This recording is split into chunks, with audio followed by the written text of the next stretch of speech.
Elon Musk படபடன்னு battery காரை sales பண்ணிவிட்டு அவரோட திங்கிங் ஸ்பேஸ்க்கு போய் ராக்கெட் விடுறதை பற்றி யோசிக்க ஆரம்பிச்சிட்டாரு.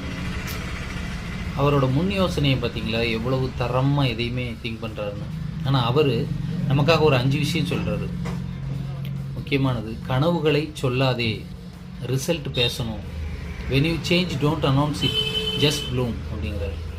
அதாவது உன்னுடைய மாற்றத்தை, உன்னுடைய கனவுகளை நீ உன்னுடைய செயலில் காட்டணும். நீ மலரும் போது தான் அது தெரியணும், முன்னக்கூட்டி அறிவிக்கக்கூடாது. 2வது விஷயம், பிறர் காரியங்களில் தலையிடாதே. பிறர் காரியத்தில் தலையிடேன்னா உன்னோட ஃபோக்கஸ் போயிடும். அவங்களுக்கு அட்வைஸ் பண்ணு, எதுவும் பண்ணு, அது தப்பு இல்லை. ஆனால் அவங்களோட காரியத்துக்குள்ளே ஃபுல்லாக இன்வால்வ் ஆகிடாத, அது ரொம்ப முக்கியம். 3வது பாயிண்ட்டு, அடுத்தவரை நம்பாதே.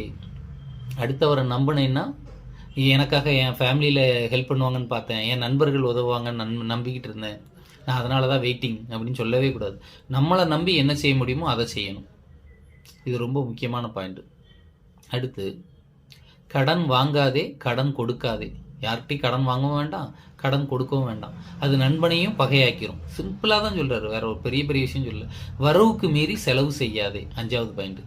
அது என்னன்னா, 10 ரூபாய் சம்பாதிக்கிற, 50 ரூபாய் கார் வாங்கணும்னு திங்க் பண்ணக்கூடாது. சிம்பிள். அவர் சொல்கிற 5 விஷயத்தை கரெக்டாக ஃபாலோ பண்ணோன்னா வாழ்க்கையில் நம்ம ரொம்ப தெளிவாக இருக்கோம்னு அர்த்தம். ட்ரை பண்ணி பார்க்கலாமா?